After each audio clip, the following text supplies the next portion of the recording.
Picture this. You're standing on the deck of a wooden ship, thousands of miles away from the nearest shore. The air tastes of salt, the waves stretch endlessly, and the sky above is a vast ocean of blue. It feels calm, almost peaceful. But then, the water stirs beneath you. A shadow, so massive and alive, rises from the depths. At first, you think it might be your imagination, but it isn't. The sea itself has awakened, and it's coming straight for you. This is not some sailor's tall tale. This is not a legend passed down in whispers.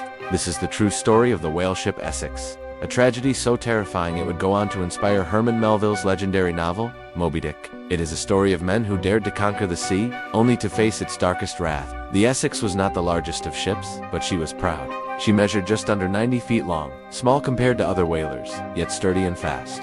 Built in Massachusetts, and sailing out of Nantucket, she carried with her the hopes of profit and glory.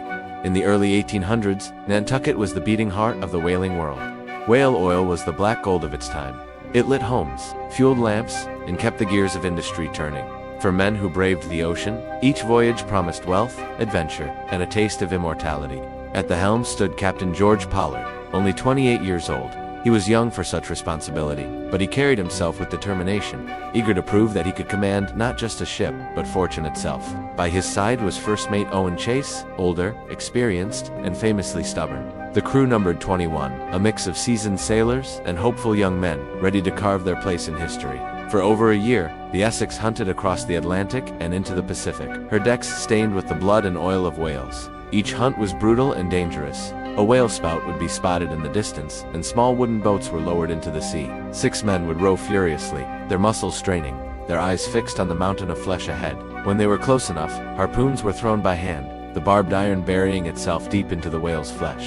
The wounded creature, in agony and rage, would drag the tiny boat for miles in what sailors grimly called a Nantucket sleigh ride.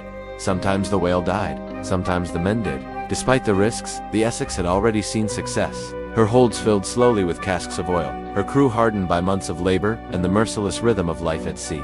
But no amount of experience, no years of training, could have prepared them for what was coming. It was November of 1820, and the Pacific stretched vast and empty around them. On that fateful morning, the men lowered their boats once again, chasing after a pod of whales. The hunt began as usual, with oars splashing and harpoons flying. But back on the Essex, the few men left behind noticed something unusual. Out on the horizon, separate from the pod, a single whale lingered. It was massive, almost the size of their own ship, 85 feet long, dark and powerful. And strangely, it wasn't fleeing. Instead, it was watching. At first, the sailors felt only unease. A whale this large was dangerous, but they had hunted giants before. Then the unease turned to terror. The creature turned its head toward the Essex and began to swim directly at her. Slowly at first, then faster. Its huge body cut through the water with terrifying force. The men shouted warnings, clinging to the deck as the giant slammed its tail against the hull. The ship shuddered violently, but the whale wasn't finished. It circled, disappeared beneath the waves for a moment, and then charged. With a speed no one thought possible, it rammed the bow of the Essex head-on. The sound was like cannon fire. Wood splintered and screamed as the hull cracked under the impact. The entire ship lurched, water pouring in through the torn planks. The men staggered, panic erupting as the Essex groaned under the weight of its wound. Then, silence.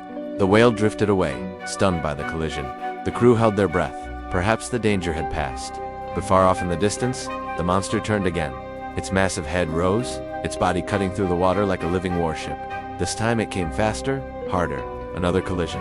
The Essex shuddered violently, her timbers splintering beyond repair. The ship, their world, their home, was dying. When Captain Pollard returned from the chase in his small whaleboat, the sight before him was almost too much to comprehend. His ship, his Essex, was sinking into the Pacific. "My God," he is said to have whispered, "what has she struck?" The answer lay just below the waves. Not a rock, not a reef, but a living creature. The ocean itself had turned against them. The men scrambled, desperately hauling whatever they could from the wreck. A few sacks of hardtack biscuits, some casks of water, a bit of equipment, but it wasn't enough. They watched helplessly as their beloved ship slipped beneath the waves, her masts vanishing into the deep. All that remained were 3 fragile whaleboats and 20 men adrift in the middle of the largest ocean on Earth. The whale, as if satisfied with its vengeance, disappeared into the depths, leaving only silence and despair.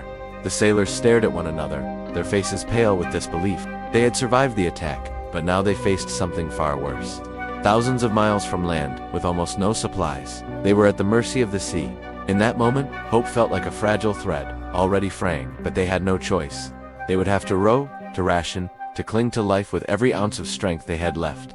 The Pacific stretched endlessly around them, and the Essex was gone forever. Imagine drifting on the open ocean with nothing but a fragile wooden boat between you and death. The sea stretches endlessly, the sun burns during the day, and the nights bite with cold. Around you, your crewmates sit silent, their faces gaunt, their lips cracked, their eyes hollow. Hunger gnaws at your stomach, thirst claws at your throat, and hope drifts further away with every passing wave. This was the reality the crew of the Essex now faced.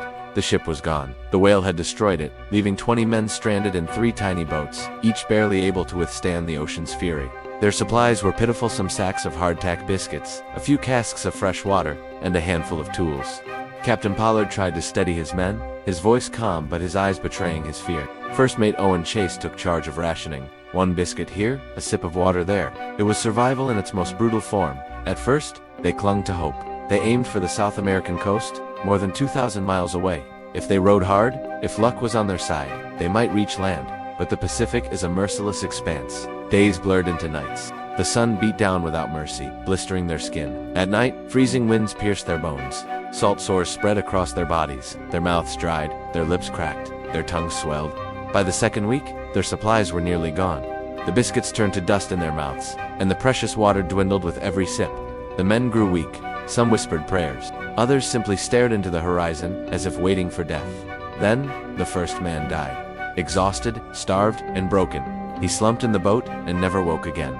The sea had claimed him at first. They tried to give him a burial, sliding his body into the endless blue with solemn silence.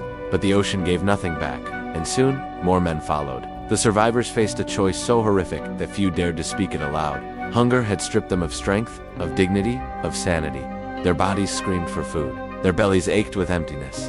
And so, they made a decision that would haunt them forever. They turned to the flesh of the dead. At first, it was done with trembling hands, with tears streaming down faces hardened by salt and sun. But as days passed, the horror became routine. To survive, they consumed what the ocean had taken. It was not a choice. It was a sentence. As weeks turned into months, the ordeal worsened. A storm scattered the boats, separating men who had once been brothers. Some boats vanished, never to be seen again. Others drifted endlessly, clinging to survival as the numbers dwindled. In Captain Pollard's boat, the supplies were gone. The men stared at one another with hollow eyes, knowing what must come next. They drew straws. The man with the shortest fate would give his life so that the others might live. It was a lottery of death, played under the burning sun of the Pacific. And when the straw was drawn, the deed was carried out. The silence that followed was heavier than the ocean itself.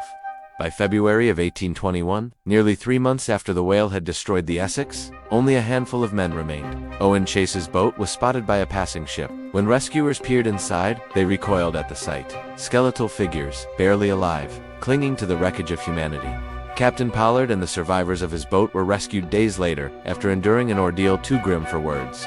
In the end, only 8 of the original 20 crew members survived. They returned to Nantucket as shadows of themselves, carrying a story that would horrify the world. At first, many refused to believe it. A whale had attacked a ship. Men had been driven to such desperation, but the survivors told their tale with haunted eyes and trembling voices, and the truth could not be denied for the rest of their lives. Those who lived carried the weight of the Essex. Captain Pollard never again found true success at sea. Owen Chase wrote down his account, the words etched with bitterness and pain, and the people of Nantucket, who once celebrated the wealth of whaling, looked with new unease at the cost. Years later, Herman Melville would hear the tale while sailing on a whaler himself. The image of a massive whale destroying a ship burned into his imagination, and from it, he wrote his masterpiece, Moby-Dick. But for the men of the Essex, there was no glory, no legend, only scars, hunger, and the memory of the sea's cruelty. The Essex was more than a shipwreck. It was a reminder that nature is not conquered so easily, that the ocean, vast and unforgiving, holds power beyond human measure, and that sometimes, the sea does not just test men, it consumes them.